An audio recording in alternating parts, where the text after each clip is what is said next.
We're going to take you live now to Clovelly Park in South Australia, where Opposition Leader Anthony Albanese is speaking. That briefing, and certainly this is something that potentially could be rolled out in the future.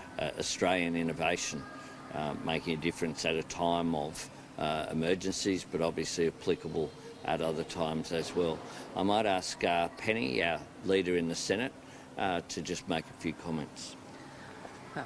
Thanks very much, Al. I just want to make a few comments. This has been a devastating summer, hasn't it? A devastating summer. Devastating for communities across this country, New South Wales, Victoria and South Australia. And I just want to say two or three things. The first thing I want to say is to all of those communities who are grieving loss of loved ones, loss of property, loss of animals, we are with you and we extend our sympathy. I want to say thank you to the emergency services here in South Australia, to the CFS. I think a lot of us have been on their website or on Twitter looking at the incident table overnight, most recently, but for many weeks now, and you see just how much they do, so we cannot thank you enough. And thirdly, to South Australians, I say thank you for all the work you're doing to support the communities who have been affected. Finally, to the communities on Kangaroo Island, it is a devastating scenario on Kangaroo Island. And I think every South Australian has a place in our hearts for KI. Most of us have visited, most of us have holidayed there. We are all with you. We know this is a devastating series of events, dreadful fires there. And we stand with you and we will work with you to rebuild. And we pray that all of you stay safe. Thank you. Okay, happy to take any questions. Just do you think enough is being done for bushfire victims around the country at the moment? Well, look, at the moment, of course, the priority is saving lives today, literally. We need to make sure that every request is met with a yes. This isn't a time to count pennies. This is a time to make sure that people are getting all the assistance that they need. And one of the things that I've done is to, as I've gone around the country, is that when requests have been made, I've forwarded them on, and I must say the response has been good from the relevant authorities when those specific requests have been made. One of the things I think, though, that we're going to have to be conscious of is that quite often it's the requests that aren't made. The people who need assistance but don't know about how to go about asking for it. So this is going to require a massive effort from all levels of government and from civil society. I must say one of the things that is extraordinary is the stories that are coming out about neighbours helping neighbours. Just communities coming together and really just looking after each other.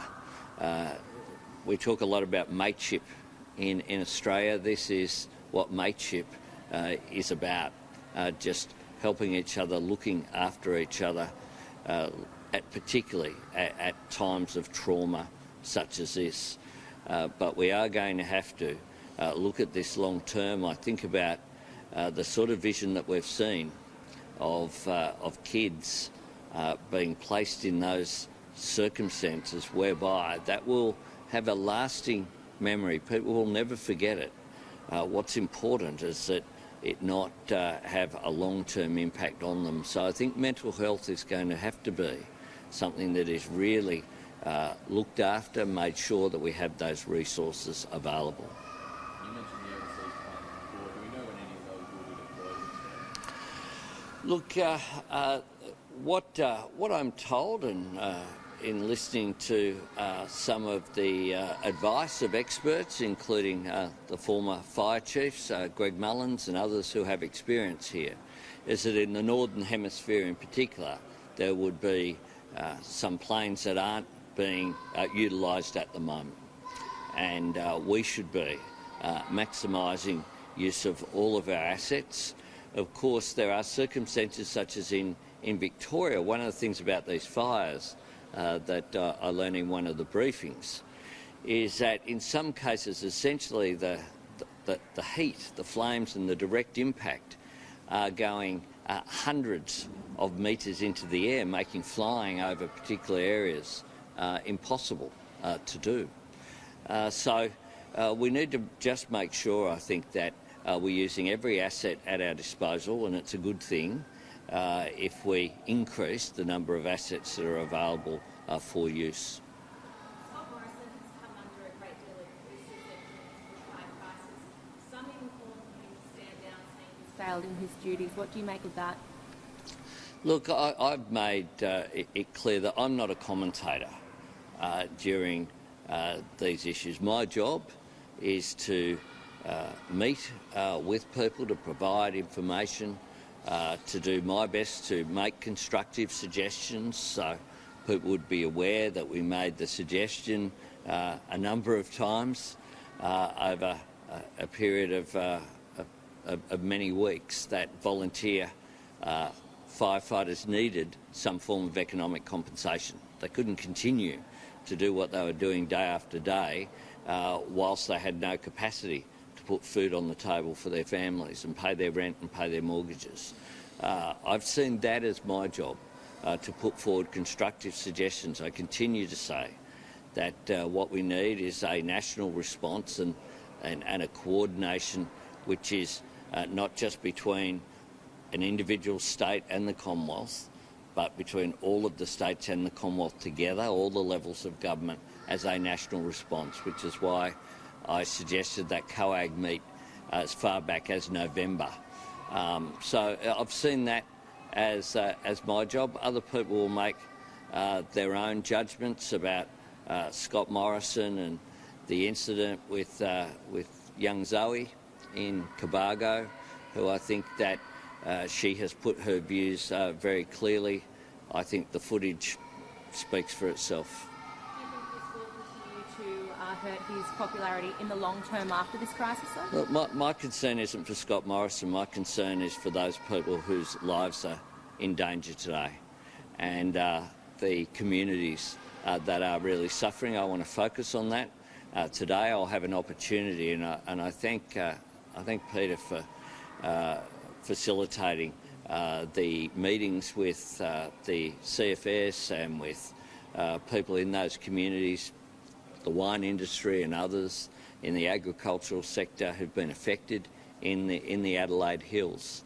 I think that that will be an opportunity for me to then feed back whatever information I get.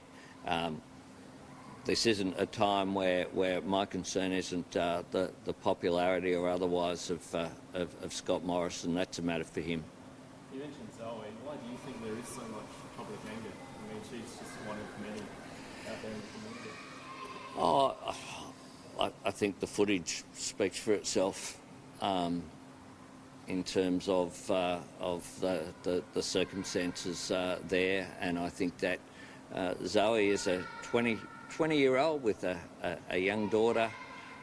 She's pregnant. She's lost her home and all of her belongings. And I think she's articulated her concerns, quite frankly, directly. That doesn't need me to add to it. Thanks very much.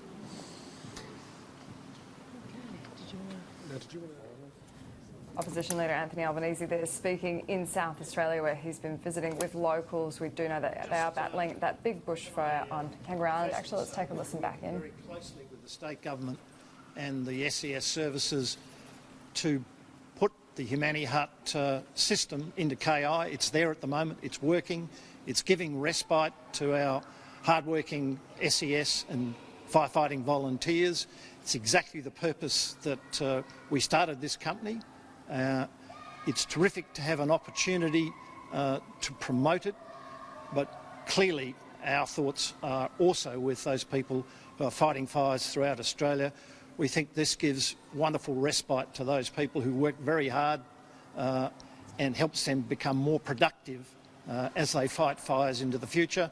So from our perspective, we think this is the way of the future, and I thank you for the opportunity to to promote this today.